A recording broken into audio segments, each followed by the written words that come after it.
देखिए, छत्तीसगढ़ से नक्सलवाद को मुक्त करने के लिए लगातार पिछले कई दिनों से लगातार बड़े बड़े ऑपरेशन चलाए जा रहे हैं और अब तक के कई सारे नक्सली भी मारे गए हैं, जिनमें से अगर हम एक सबसे बड़ा माओवादी की अगर हम बात करें तो सेंट्रल कमेटी मेंबर यानी कि जनरल सेक्रेटरी बसवा राजू को भी सुरक्षा बलों ने अबुझमाड़ के इलाकों में ढेर किया था। हालांकि अबुझमाड़ के इलाकों में बसवा राजू जैसे बड़े माओवादी को मारने के बाद भी सरकार और पुलिस प्रशासन का दावा ये नहीं था कि हम नक्सलवाद को समाप्त कर दिए, लेकिन एक माओवादी की लंबे वक्त से सुरक्षा बलों और सरकार को तलाश थी और वो आखिरकार उस माओवादी को सुरक्षा बलों ने ढेर किया है। और उस माओवादी को कैसे ढेर किया है, कैसे पूरी प्लानिंग की गई और उस प्लानिंग के चपेट में कैसे वह बड़ा माओवादी आया और बड़े माओवादी के साथ साथ उनकी पत्नी भी कैसे मारी गई, इस पर आज हम आपको बहुत विस्तार से जानकारी देने वाले हैं। नमस्कार, मैं विशाल कुमार गुमा से और आप लालटेन शो देख रहे हैं। अगर आपने अभी तक लालटेन शो को सब्सक्राइब नहीं किया तो कर लीजिए। दरअसल आप सभी को ज्ञात होगा कि छत्तीसगढ़ से नहीं बल्कि पूरे देश से नक्सलवाद को समाप्त करने के लिए जब से छत्तीसगढ़ में बीजेपी की गवर्नमेंट बनी तब से देश के गृह मंत्री ने एक बड़ा संकल्प लिया था कि हम 31 मार्च 2026 से पहले नक्सलवाद को सफाया करेंगे।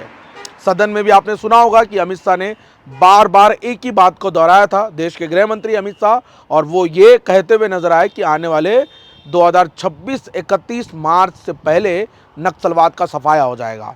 हालांकि कुछ ही महीने बचे हैं 31 मार्च को आने को, मुश्किल से 3 से 4 महीने बचे हुए हैं, लेकिन उससे पहले अब तक कई नक्सलियों को अबुझमाड़ के इलाकों में क्यों ना हो या फिर दक्षिण बस्तर में क्यों ना हो, उत्तर बस्तर में क्यों ना हो, अब तक कई सारे बड़े माओवादियों को सुरक्षा बलों ने ढेर किया था। लेकिन एक माओवादी की लंबे वक्त से सुरक्षा बलों को तलाश थी और वह माओवादी को ढूंढने के लिए, उस माओवादी को मारने के लिए आपको हाल ही में याद होगा कि एक बड़ा ऑपरेशन चलाया गया था कर्रेगुट्टा के पहाड़ों में, क्योंकि जानकारी ये मिल रही थी कि कई सालों से कर्रेगुट्टा के पहाड़ों में ही हिड़मा चुपकर पूरी मास्टरमाइंड प्लानिंग करता था और वहाँ पे लगभग 30 दिन से ज़्यादा का वक्त वहाँ पे ऑपरेशन चलाया गया था हिड़मा को मार गिराने के लिए। लेकिन जैसे तैसे वहाँ से हिड़मा भाग निकला और उसके बाद हिड़मा एक जगह में चला गया और वहाँ पे लगभग 2 से 3 महीने से लगातार वहाँ पे ठिकाना बनाकर बैठा हुआ था और उस ठिकाने में सुरक्षा बलों के जवान पहुँचे हैं। अब आपको वो ठिकाना बता देता हूँ कहाँ पे उस ठिकाने में माड़वी हिड़मा पहुंचा था। दरअसल जिस ठिकाने की मैं बात कर रहा हूं ये वो ठिकाना है जो दोनों राज्यों को छूने वाला ठिकाना है। जी हां, आंध्र प्रदेश और छत्तीसगढ़ के बॉर्डर के इलाके में, यानी कि आंध्र प्रदेश का एक जिला है उस जिले का नाम अल्लूरी सीतारामराजू जिला है और इलाका मारुडपेल्ली का है। मारुडपेल्ली इलाका पूरी तरीके से घनघोर जंगल है, चारों तरफ से पहाड़ों से घिरा हुआ इलाका है और इसी वजह से माड़वी हिड़मा वहाँ पे अपना नया ठिकाना बना रहा था। और जैसे ही सुरक्षा बलों को खबर मिला वैसे ही आंध्र प्रदेश के ग्राउंड्स के सुरक्षा कर्मी लगभग 2000 की संख्या में उस मारुडपेल्ली इलाकों को पहले घेर लिया था। और ये जानकारी मिल रही है कि माड़वी हिड़मा की जो जानकारी है सुरक्षा बलों को 10 तारीख को मिली थी और ये मुठभेड़ जो है 2 दिन पहले यानी कि 18 तारीख को हुआ है। अब आपको बता देता हूँ कि कैसे सुरक्षा बलों को इतना सटीक जानकारी मिला और कैसे आंध्र प्रदेश के ग्राउंड्स के जवान उस ठिकाने तक पहुंचे। दरअसल देखिए, इन दिनों सुरक्षा बलों के तमाम जवान अलग अलग इलाकों में एंटी नक्सल ऑपरेशन पे लगातार जाते हुए नजर आ रहे थे और अमूमन जवानों की जो तस्वीर है लगातार सोशल मीडिया में दिखता हुआ भी नजर आ रहा था। लेकिन सबसे बड़ा चूक कहाँ हुआ हिड़मा को मार गिराने के पीछे का चूक बता देता हूँ, क्योंकि हाल ही में एक फोटो वायरल हुआ था। अब सभी ने देखा होगा कि एक व्यक्ति खड़ा हुआ, एक व्यक्ति फोटो में नजर आ रहा था, हाथ में एक ही पोजीशन ले हुए खड़ा हुआ था और वो फोटो वायरल होने के बाद माड़वी हिड़मा की जो पहचान है वो पूरा देश और दुनिया को पता चल गया।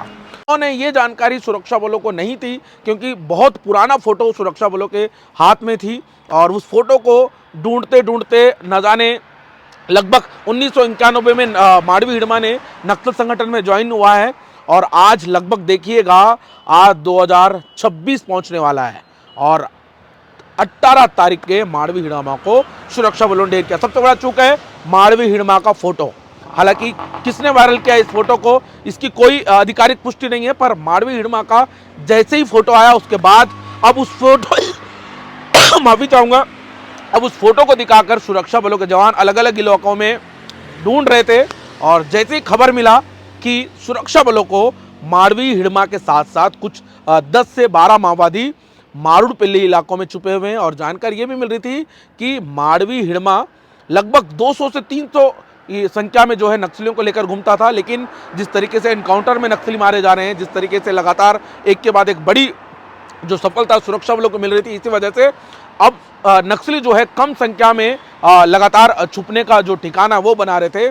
जैसे ही खबर मिली वैसे ही आंध्र के ग्रेआउंस के जवान लगभग 2000 की संख्या में 18 तारीख के ठीक सुबह 6 बजे उन मारूडपल्ली इलाकों में पहुंचे हुए थे, और 18 तारीख सुबह 8 बजे से देर शाम तक बहुत ताबड़तोड़ मुठभेड़ हुआ। हालांकि मुठभेड़ रुक रुक के हुआ है। दोपहर 3 बजे तक खबर मिल रहा था कि 3 नक्सली मारे गए, और उसके कुछ देर बाद यानी कि देर शाम तक खबर मिल रहा था कि 6 नक्सली वहां पे मारे गए। और लगभग देर शाम होते होते 8 बजे ये खबर मिलती है कि माड़वी हिड़मा मारा गया है। हालांकि माड़वी हिड़मा की पहचान को लेकर लगातार सुरक्षा बलों के जवान जो है वो पहचान कर रहे थे। जैसे ही माड़वी हिड़मा का शव जो है जब अल्लूरी सीतारामा राजू गांव लेकर लाया गया, तब उसकी पहचान हुई। उसके बाद बस्तर आईजी ने पुष्टि की कि छत्तीसगढ़ का सबसे बड़ा नक्सली मारूडपल्ली इलाकों में मारा गया। तो कुल मिला के एक बड़ा खबर, एक बड़ा नक्सली को आखिरकार सुरक्षा बलों ने ढेर किया। दिनांक 18 एवं 19 नवंबर को सीमावर्ती राज्य आंध्र प्रदेश में माओवादी विरोधी अभियान में कल 6 माओवादियों का डेड बॉडी रिकवर की गई थी, जिसमें सीपीएम माओवादी संगठन का सेंट्रल कमेटी मेंबर तथा दंडकरण स्पेशल जोन कमेटी के वर्तमान में सचिव माड़वी हिड़मा, जो पूर्व में बटालियन नंबर 1 का कमांडर भी रहा, उनकी वाइफ राजे, और टोटल 6 माओवादियों का डेड बॉडी कल सुरक्षा बल द्वारा आंध्र प्रदेश में बरामद की गए थे। उसके आगे आज दिनांक 19 नवंबर को एक मुठभेड़ में 7 माओवादियों का डेड बॉडी रिकवर होने की जानकारी आंध्र प्रदेश पुलिस द्वारा जारी की गई। उसमें एक प्रमुख नाम टेक शंकर करके एक state level committee member AOB cadre का है, और अन्य माओवादी कैडर के बारे में भी विवरण आंध्र पुलिस द्वारा जारी की जाएगी। और उसके संबंध में और अन्य जानकारी हम प्राप्त करके उसमें मूलतः छत्तीसगढ़ का बस्तर क्षेत्र के यदि कोई रहने वाला कैडर होगा, उस संबंध में आगे की कानूनी कार्रवाई और अन्य जो टेक्निकल और लीगल फॉर्मेलिटी को पूर्ति करके अग्रिम कार्रवाई की जाएगी। और इस प्रकरण में टोटल 50 और माओवादी कैडर का जो अलग अलग स्थानों से गिरफ्तार करने का भी जानकारी प्राप्त हो रहा है। इस संबंध में ऑफिशियल ऑथेंटिक जानकारी जैसे आंध्र प्रदेश पुलिस से प्राप्त करके वो रहने वाला कहाँ की है, उनकी संगठन में क्या क्या विवरण है, इन सब जानकारी को भी हम प्राप्त करके उस संबंध में भी अग्रिम कानूनी कार्रवाई सुनिश्चित करेगा। जो प्रतिबंधित गैर कानूनी माओवादी संगठन का अभी लगातार उनकी लीडरशिप से लेकर नीचे लेवल कैडर की संख्या कम होते जा रहा है। विगत 2 वर्षों में देखा जाएगा बस्तर संभाग के अंतर्गत 450 से अधिक माओवादी कैडर का डेड बॉडी अलग अलग मुठभेड़ के पश्चात रिकवर की गई थी, और 2200 के अधिक संख्या में माओवादी कैडर हिंसा त्याग करके समाज की मुख्यधारा में शामिल हो गए। इन सब परिस्थितियों में माओवादी संगठन अभी बिल्कुल बल में कम हो गई, उनके क्षेत्रफल कम हो गई और उनकी गतिविधि में काफ़ी कम नजर आ रहा है।